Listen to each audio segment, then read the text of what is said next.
कैसे यूपीएससी जांचता है आपके व्यक्तित्व को कि आप एक आईएएस, आईपीएस, इंपॉर्टेंट सर्विसेज के लायक है भी या नहीं। इसके लिए जरूर हम लोगों ने कुछ तकनीकी चेकलिस्ट बना रखी होती है। मसलन मैं 5 चीजें जरूर जांचता हूँ। जो पहली सलाह मैं अक्सर परीक्षार्थियों को देता हूँ वो ये है कि किसी भी कीमत पर फेक व्यक्तित्व मत दिखाइए। किसी भी इंटरव्यू को, खासतौर से यूपीएससी इंटरव्यू को तबाह करने के लिए आपका केवल एक।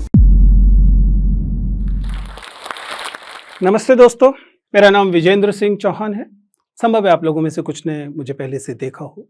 मैं आज आप लोगों के साथ बात करने वाला हूँ यूपीएससी इंटरव्यूज़ के बारे में। एक बहुत रहस्यमयी दुनिया है। बहुत कम लोगों को चूंकि यह बोर्ड देखने को मिलता है, इसलिए वो इसके बारे में बहुत सारी भ्रांतियाँ, बहुत सारे कन्फ्यूजन्स रहते हैं, कैंडिडेट्स के मन में भी और आम दुनिया के मन में भी।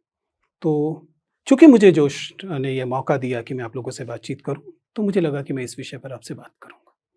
पर सवाल है कि मैं इस पर आपसे बात करने के लिए उपयुक्त पात्र क्यों हूं। संभव है आप लोगों ने देखा हो कि पिछले कुछ सालों से लगातार हम लोग यूपीएससी के उन परीक्षार्थियों को जो लोग मेंस की परीक्षा पास करके आते हैं और इंटरव्यू देना चाहते हैं, जिसे पर्सनैलिटी टेस्ट कहा जाता है, उनको उनका मार्गदर्शन करने की कोशिश करते हैं। मैं ये काम पिछले 2 दशक से कर रहा हूँ, इसलिए संभव है कि मेरे पास ऐसा कुछ अनुभव, कुछ जानकारी है जिसे आपके साथ बांटने में मुझे अच्छा लगेगा। मेरा नाम विजेंद्र सिंह चौहान है और मैं दिल्ली विश्वविद्यालय के जाकिर हुसैन दिल्ली कॉलेज में हिंदी का एसोसिएट प्रोफेसर हूँ। मेरा जन्म दिल्ली की अनधिकृत कही जाने वाली एक बस्ती भजनपुरा में हुआ। मैंने अपनी शुरुआती शिक्षा एमसीडी के स्कूल से, फिर दिल्ली सरकार के स्कूल से और उसके बाद दिल्ली विश्वविद्यालय के जाहिर है कि सरकारी कॉलेज से पूरी की। ये ग्रेजुएशन मैंने 1993 में किया। उसके बाद पोस्ट ग्रेजुएशन, एमफिल, पीएचडी, ये सब करने के बाद मैं दिल्ली विश्वविद्यालय के इसी कॉलेज, जिसका मैं कभी छात्र हुआ करता था, इसी कॉलेज में पढ़ाना मैंने शुरू किया और अब मैं वहाँ एसोसिएट प्रोफेसर हूँ। आज हम जिस विषय पर बात करने वाले हैं वह है यूपीएससी का इंटरव्यू। आप सभी जानते हैं कि यूपीएससी की जो सिविल सेवा की परीक्षा है उसके कई चरण होते हैं। प्रारंभिक चरण है जिसे प्रारंभिक परीक्षा प्रीलिम्स कहते हैं। उसके बाद मेंस की परीक्षा होती है और मेंस की परीक्षा में जो थोड़े से लोग उत्तीर्ण होते हैं उन्हें मौका मिलता है यूपीएससी के इस बोर्ड के सामने आने का।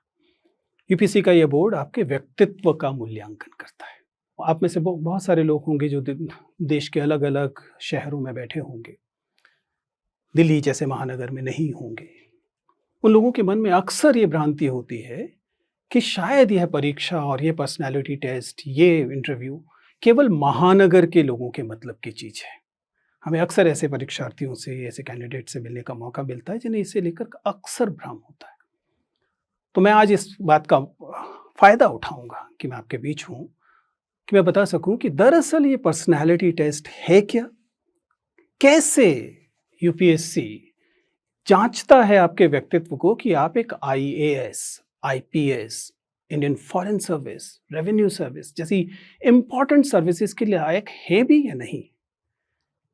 और यदि आप ये परीक्षा पास करने का मन बनाए हुए हैं तो कैसे आप इस इंटरव्यू टेस्ट को पास करेंगे, क्या तरीका अपनाने की कोशिश करेंगे। हालांकि सबसे पहले तो यूपीएससी स्वयं ही बता देता है। अगर आप यूपीएससी के नोटिफिकेशन को देखें, हर साल यूपीएससी अपनी परीक्षा में नोटिफिकेशन जारी करता है और उस नोटिफिकेशन में साक्षात्कार में क्या जांचा जाएगा इसकी भी घोषणा करता है। यह घोषणा क्या है? पहला वाक्य तो साफ साफ ये बताता है कि यह एक व्यक्तित्व परीक्षण है या कोई इंटेरोगेशन नहीं है। जिसका क्या मतलब है? ऐसा नहीं है कि यूपीएससी ये मानकर चल रहा है कि आपने कुछ बहुत सारी चीजें छिपा रखी हैं और वह इन प्रश्नोत्तर के इस पूरे कार्यक्रम में, इस पूरे व्यक्तित्व परीक्षण में उन चीज़ों को छीनने की, उनको निकालने की कोशिश करता है। नहीं, ये केवल आपको अपने व्यक्तित्व को प्रस्तुत करना है और यूपीएससी के उस बोर्ड को ये जांचना है कि आपके अंदर व्यक्तित्व में वे कौन कौन से गुण हैं जो शायद इन सेवाओं के लिए उपयुक्त है। तो जैसा मैंने कहा, सबसे पहले तो नोटिफिकेशन साफ साफ कहता है कि यह व्यक्तित्व परीक्षण जांचने की कोशिश करता है कि आप में इंटेग्रिटी, ईमानदारी, बौद्धिक ईमानदारी और नैतिक ईमानदारी है या नहीं है। यह परीक्षण यह बताने की कोशिश करेगा कि आप तार्किकता से भरे हुए हैं कि नहीं, आप संवेदनशीलता से भरे हुए हैं कि नहीं? अब जरा दोबारा से सोचिए। बांदा में बैठे हुए लोग, पटना में बैठे हुए लोग, भोपाल में बैठे हुए लोग, एटा में बैठे हुए लोग, क्या उनमें इंटेग्रिटी, ईमानदारी, आत्मसातीकरण करने की क्षमता दिल्ली के लोगों से कम होगी, मुंबई के लोगों से कम होगी, पुणे के लोगों से कम होगी? नहीं। अतः ऐसा नहीं है कि व्यक्तित्व परीक्षण में छोटे शहरों से आने वाले लोग, व्यक्तित्व परीक्षण में महानगर के बड़े बड़े विश्वविद्यालयों से न पढ़े हुए लोग अच्छा नहीं कर सकते। हमारा बार बार अनुभव ये रहा है कि वे विद्यार्थी जो ऐसी जगहों से मुख्य परीक्षा पास कर पाते हैं, वे इंटरव्यूज में, साक्षात्कार में अक्सर बहुत अच्छा प्रदर्शन करते हैं। और इसकी वजह ये नहीं है कि कोई यूपीएससी उनको खैरात में, चैरिटी में अधिक अंक दे देता है। सच्चाई ये है कि इन जगहों पर रहने के अनुभव आपके व्यक्तित्व में ये वाले गुण डाल देते हैं। बस आपको एक विद्यार्थी के तौर पर उन्हें पहले से पहचान लेना है। अगर आप अपनी परीक्षा के दौरान इन्हें पहले से पहचान लेंगे तो आप जानते होंगे कि आपको किन गुणों पर बलाघात देना है और किन गुणों से छुटकारा पाना है। क्योंकि जाहिर है कि कुछ अच्छे गुण आएंगे तो कुछ थोड़े बहुत ऐसे गुण भी आएंगे जो शायद परीक्षा के लिहाज से बहुत अच्छे ना हो। तो दरअसल हम व्यक्तित्व परीक्षण में इन्हीं गुणों को पहचानने की कोशिश करते हैं। कैसे करते हैं? मैं एक बहुत आसान सा जंतर आपको देना चाहता हूं। आप इस बात को समझिए कि जब आप किसी बोर्ड के अंदर जाते हैं, और ये यूं मैं बात कर रहा हूं यूपीएससी साक्षात्कार की, लेकिन ये किसी भी साक्षात्कार पर लागू होता है, तो आप उससे पहले अपनी एक लिखित जानकारी भेजते हैं। यूपीएससी के मामले में इसे डैफ, डिटेल्ड एप्लीकेशन फॉर्म कहा जाता है। ये डिटेल्ड एप्लीकेशन फॉर्म आपकी पूरी के पूरी जीवन की यात्रा होता है। इसमें आपको लिखना होता है कि आपका जन्म कहाँ हुआ। जैसे मैंने बताया कि मेरा जन्म दिल्ली की एक अनधिकृत बस्ती में हुआ। आपको बताना होता है कि आपकी मातृभाषा क्या है, आपने पढ़ाई कहाँ से की है, आपने कौन से पुरस्कार जीते थे, आप कौन सी क्लास में मॉनिटर थे, आपका कौन सा शौक है, आपके पिता क्या करते हैं, आपकी माताजी क्या करती हैं। आपके पूरे व्यक्तित्व का एक कच्चा चिट्ठा होता है। हालांकि ये आप ही की घोषणा होती है। ऐसा नहीं है कि यूपीएससी ने किसी अन्य माध्यम से ये जानकारी हासिल की। आप ही ने ये फॉर्म भरा है और ये जानकारी उनको बताई है। इसे एक कहानी की तरह खुद पढ़िए। अपना खुद का एक डिटेल्ड एप्लीकेशन फॉर्म बनाइए कागज पर, और फिर देखिए कि उस कहानी में आप जो मुख्य पात्र हैं, हीरो हैं, उसके व्यक्तित्व के कौन से हिस्से उभर कर आ रहे हैं, और उन उभर के आए हुए जो हिस्से हैं वही आपके जीवन के वे मोड़ हैं जिन्हें हम बोर्ड में बैठकर या यूपीएससी का बोर्ड पहचानता है और उसके आधार पर यह अनुमान लगाता है कि आपका व्यक्तित्व कैसा है। मसलन मैंने अगर लिखा कि मैं दिल्ली की अनधिकृत बस्ती में पैदा हुआ, तो अगर मेरा डिटेल्ड एप्लीकेशन फॉर्म किसी समझदार व्यक्ति के सामने है तो वो इसे देखकर जानना चाहेगा कि दिल्ली की अनधिकृत बस्तियों के बारे में जानकारी मुझे है भी या नहीं। दिल्ली की अनधिकृत बस्तियों में सीवेज डिस्पोजल कैसे होता है। ये सवाल आपको अगर मान लीजिए यूपीएससी के बोर्ड में पूछा जाए तो आपको अचानक हवा से टपका हुआ सवाल लगेगा, लेकिन दरअसल है नहीं, क्योंकि ये उसी आवेदन पत्र से निकल रहा है जिसमें मैंने घोषणा की है कि मैं दिल्ली की अनधिकृत बस्ती में पैदा हुआ, वहां बढ़ा। बस यही तो करना होता है। अब सवाल है कि परीक्षार्थी इसमें क्या करे। वो अपने पैदा होने की जगह नहीं बदल सकता, उसे बदलने की जरूरत भी नहीं, क्योंकि जैसा मैंने कहा, आपके जीवन के चाहे कोई भी अनुभव क्यों ना हो, वे तमाम अनुभव आपके व्यक्तित्व में कंट्रीब्यूट करते हैं, आपके व्यक्तित्व में शामिल होते हैं। यदि कोई एक ऐसा व्यक्ति है जिसका जन्म, जिसे हम कहते हैं विद द सिल्वर स्पून हुआ, जिसने शुरुआत से ही गोल्फ खेला, बिलियर्ड्स खेला, ठीक है, कोई बुराई नहीं है गोल्फ खेलने में, बिलियर्ड्स खेलने में, उसने उसके व्यक्तित्व में वो चीजें जुड़ी। लेकिन आपने अगर गुल्ली डंडा खेला तो गुल्ली डंडा ने भी तो आपके जीवन में कुछ जोड़ा होगा। और यही दरअसल हम यूपीएससी बोर्ड में जानने की कोशिश करते हैं। ये एक के बेहतर और दूसरे के कम बेहतर होने का परीक्षण है ही नहीं। ये तो आपके व्यक्तित्व में जो ईमानदारी से आपने कहा है, उस ईमानदारी की जांच पर है जो यहां की जाती है। इसलिए जो पहली सलाह मैं अक्सर परीक्षार्थियों को देता हूं वो ये है कि किसी भी कीमत पर फेक व्यक्तित्व मत दिखाइए, नकली घोषणाएं मत कीजिए। दूसरा, अपने जीवन के, अपने व्यक्तित्व को ढकिए मत। Let the board peep into your personality. Board को अपने व्यक्तित्व में झांकने का मौका दीजिए, क्योंकि आपके व्यक्तित्व में ऐसा कुछ नहीं है जिसके लिए आपको शर्मिंदा होने की जरूरत है। चाहे आप 10वीं क्लास में फेल हो गए थे, चाहे आपके पिताजी किसी खोमचे वाला कार्य करते हैं, चाहे आपकी माताजी घरेलू महिला हैं और वह बाहर कामकाज नहीं करती, इनमें से कुछ भी शर्मिंदगी से भरा हुआ नहीं है। और इस सब ने आपके व्यक्तित्व में अपनी हिस्सेदारी की है, बढ़ाया है। पर्सनालिटी टेस्ट इन्हीं चीजों की जांच है। तो पहला सूत्र यह है कि अपनी पर्सनालिटी को नकली मत बनाइए, जो है उसे ईमानदारी से सामने रखिए। अब अगला सवाल यह है कि सामान्यतः उस तनाव की सेटिंग में, जब आप एक बड़े से कमरे में भेज दिए गए हैं और आपके सामने बैठा हुआ व्यक्ति ऐसा व्यक्ति है जिसकी उम्र 60-65 साल है, जिसने अपने पूरा करियर एक बड़े अधिकारी के तौर पर या एक पुलिस अधिकारी के तौर पर या एक सेना अधिकारी के तौर पर या एक एकेडमिक व्यक्ति के तौर पर बिता लिया है, उसकी ध्यान से देखती आंखों से आप परेशान न हो, तनाव में न आ जाएं, एक खुशमिजाज, एक अच्छे, तार्किक, संवेदनशील व्यक्ति की तरह अपने आप को दिखा पाएं, इसके लिए आपको क्या करना चाहिए? मेरी सलाह बहुत साधारण है। मैं आपसे इस समय बात कर रहा हूं। आपसे बात करते समय मैं भी चिल्ला सकता था, चीख सकता था। बहुत बार विद्यार्थियों को ये लगता है कि एक्सट्रोवर्ट होना, बहुत खुलकर बोलना, आपके व्यक्तित्व का बहुत शानदार गुण है। सच्चाई ये है कि ना तो एक्सट्रोवर्ट होना, ना ही इंट्रोवर्ट होना व्यक्तित्व का अच्छा या बुरा गुण है। ये दोनों महत्वपूर्ण गुण हैं। तो ये मजबूरी है, साक्षात्कारकर्ताओं की मजबूरी है कि उन्हें भाषा में बात करनी पड़ती है। अगर उनके पास ऐसा कोई तरीका हो जो बिना बात किए आपके व्यक्तित्व के बारे में पता लगा सकें, तो वो शायद आपसे बात ही ना करें। अगर कल को ऐसी कोई मशीन आ जाए जो आपको स्कैन करे और पता लग जाए कि आपका व्यक्तित्व क्या है, तो किसी इंटरव्यूअर की जरूरत ही नहीं। लेकिन चूंकि अब ये वैसी मशीन नहीं है, इसलिए हमारे पास एकमात्र तरीका बात करने का है।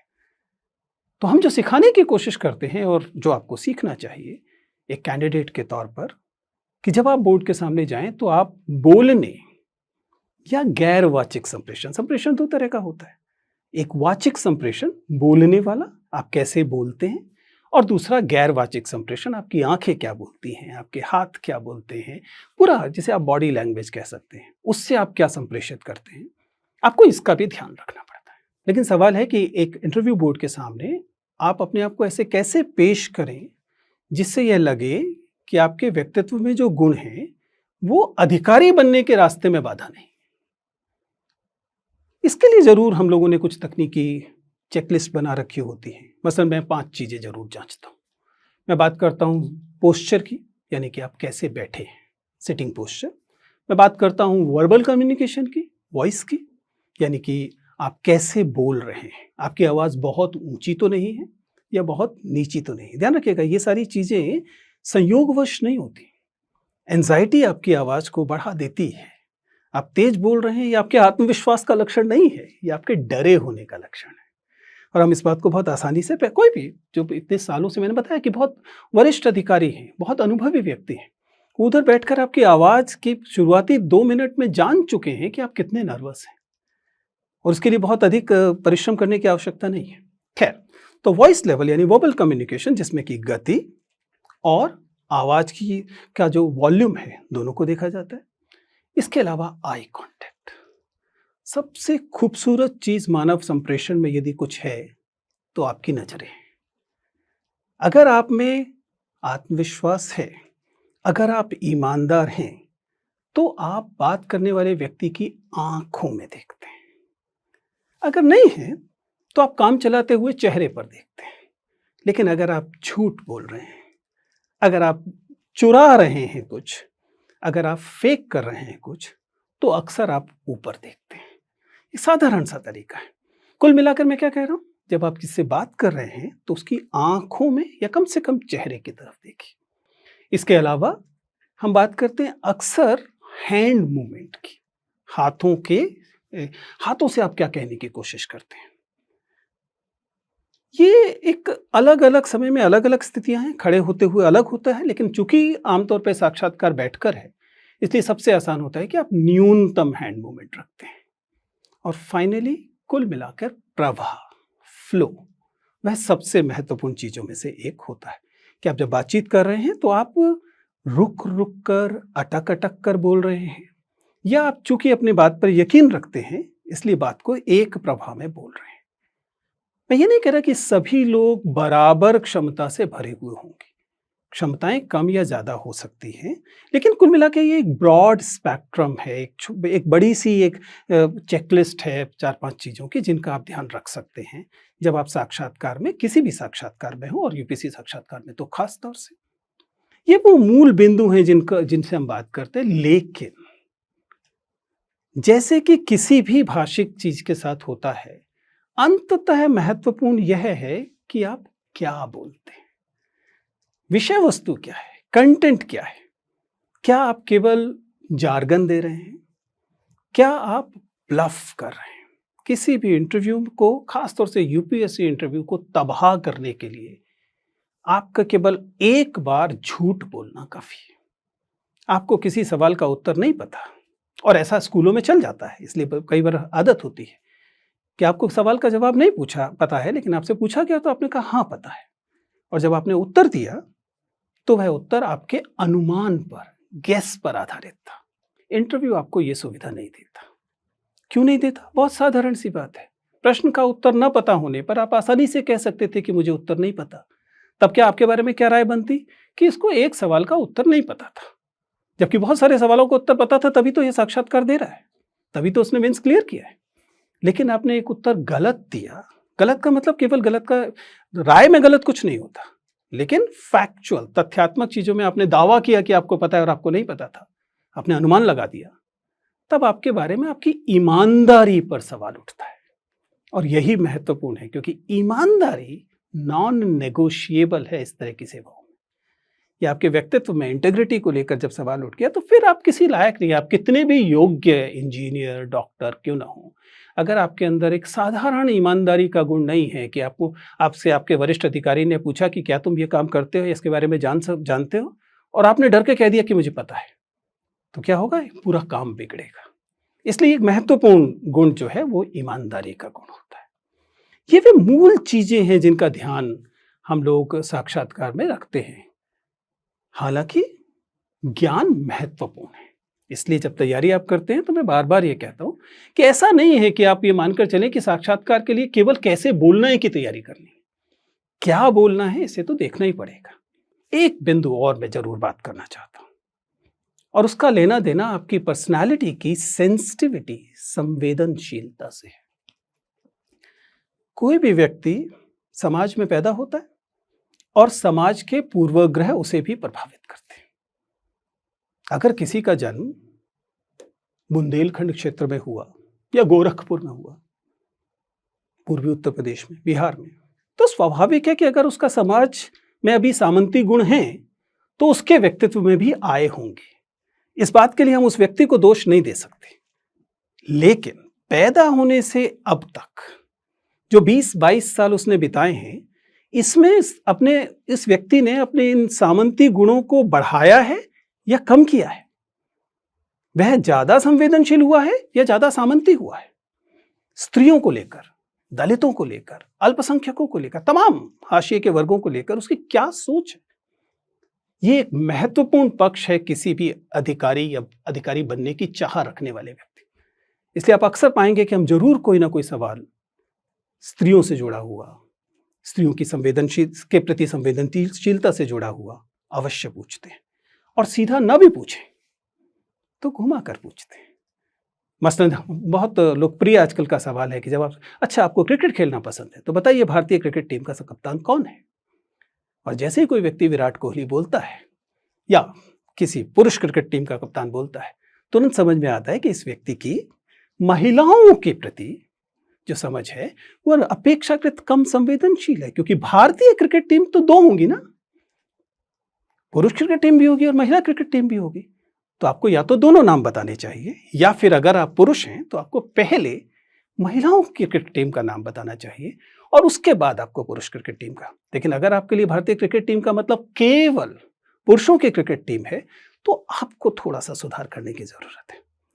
ये कोई सजा नहीं है, ये आपकी आलोचना भी नहीं है, लेकिन ये केवल सुझाव है कि जब आप अपनी जिंदगी को जी रहे हैं तो अपने आसपास उन संवेदनशीलताओं को बढ़ाएं।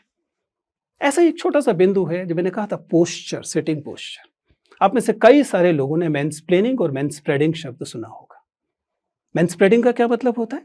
मैनस्प्रेडिंग का मतलब होता है कि हम पुरुष जब किसी भी सार्वजनिक स्थल पर बैठते हैं तो बैठते समय अपनी टांगे चौड़ी कर कर बैठते हैं। क्यों? क्योंकि दरअसल हमें लगता है कि ये दुनिया तो हमारी ही है, पुरुष जो ठहरे। इसलिए हम जितना हमारा एंटाइटल्ड स्पेस है उससे कुछ ज्यादा घेरते हैं। इसके ठीक विपरीत महिलाओं को हमेशा सिकुड़ने की ट्रेनिंग मिलती है, इसलिए वे जितना उनका एंटाइटल्ड स्पेस है उससे थोड़ा कम लेती है। एक व्यक्तित्व परीक्षक के तौर पर मैं इस बात को जब भी देखता हूं तो उस कैंडिडेट को समझाता हूं, गलती आपकी नहीं है, क्योंकि जैसा मैंने कहा कि यह तो सामाजिक निर्मिति है। लेकिन अगर आप संवेदनशील हैं तो आपको सुनिश्चित करना चाहिए कि आप उतनी ही जगह लें जितनी पर आपका हक है। ऐसा नहीं है कि मेट्रो में बैठते समय अपनी टांगों को इतना चौड़ा कर दें कि साथ में बैठे हुए सहयात्री को सिकुड़ कर बैठना पड़े। ये रूपक में भी कही जा रही बात और भौतिक तौर पर भी की जा रही है।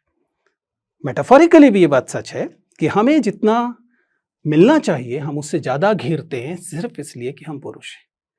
तो व्यक्तित्व का यह वाला हिस्सा भी हम कभी कभी जांचने की कोशिश करते हैं, बल्कि किसी ना किसी पक्ष को लेकर तो हमेशा करते हैं।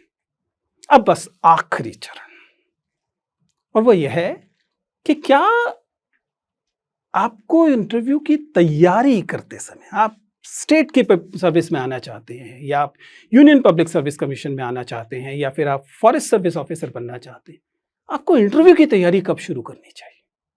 हालांकि इसका उत्तर मैं पहले दे चुका हूं। मैंने कहा कि आपको अपनी पर्सनैलिटी फेक नहीं करनी है, जिसका मतलब है कि आपको ये अपने व्यक्तित्व को अच्छा बनाने की यात्रा तो पहले दिन से, जब से आप पैदा हुए तब से शुरू करनी थी। लेकिन चलिए, देर हो गई। कम से कम जब आप प्रीलिम्स की तैयारी शुरू कर रहे हैं उसी समय पर्सनैलिटी टेस्ट की तैयारी भी साथ साथ कीजिए। इसका क्या मतलब है? जो आप पढ़ लिख रहे हैं वो तो आप पढ़ेंगे लिखेंगे, जानकारी हासिल करेंगे वो तो है ही, करंट अफेयर्स को देखेंगे, निश्चित तौर पर देखना पड़ेगा। लेकिन साथ साथ आप कैसे चलते हैं, आप कैसे बोलते हैं, और जैसा मैंने कहा अपने साथियों के प्रति आपकी क्या राय है, क्या आप एक टीम वाले व्यक्ति हैं कि नहीं, आप टीम की तरह काम कर सकने लायक व्यक्ति हैं कि नहीं, आप अपने नोट्स को छिपाकर पढ़ने वाले व्यक्ति हैं या नोट्स को शेयर करके पढ़ने वाले व्यक्ति। आपको हैरानी होगी लेकिन इस बात से फर्क पड़ता है। अगर आप नोट्स को शेयर करके पढ़ने वाले व्यक्ति हैं, ग्रुप स्टडी करने वाले व्यक्ति हैं, तो स्वाभाविक है कि आपको शेयर करना, साझा करना, टीम के साथ रहना, टीम के लोगों को एकोमोडेट करना आता है। यही तो अधिकारी को करना होगा। और अगर आप अपने नोट्स को छिपा छिपा कर, अपने दोस्त से, सबसे क्लोज फ्रेंड से भी बचाकर पढ़ने वाले व्यक्ति हैं, हो सकता है प्रीलिम्स मेंस में एक नंबर फालतू ले भी आए, लेकिन पर्सनालिटी के लिहाज से शायद उतनी अच्छी स्थिति नहीं है। तो कुल मिलाकर आज की तमाम बातचीत में हमने जो बताया है या बताने की कोशिश की है वो केवल ये है कि सच्चा व्यक्तित्व रखिए, और सच्चा व्यक्तित्व सबसे अच्छा व्यक्तित्व है। Thank you. क्या आप इंग्लिश में फ्लुएंटली बात करना चाहते हो? ठीक है, तो हम आपके लिए ये प्रोसेस बहुत इजी करने वाले हैं। जी हाँ, ध्यान से सुनो। कैसा रहेगा अगर हम आपको एक ऐसा प्लेटफॉर्म दें जहाँ पे देश के कोने कोने से लोग आ रहे हैं, एक ही जगह पे इंग्लिश प्रैक्टिस कर रहे हैं। अगर आपको लगता है कि ये बेहतरीन तरीका है तो जोश स्किल्स ऐप पर अभी जाओ, वहाँ पे अपने इंटरनेट वाले ग्रुप फ्रेंड्स के साथ चैट करो, गेम्स खेलो और अपनी इंग्लिश को इम्प्रूव करो। तो ज़्यादा वेट मत करो, चलो जोश स्किल्स ऐप डाउनलोड करो।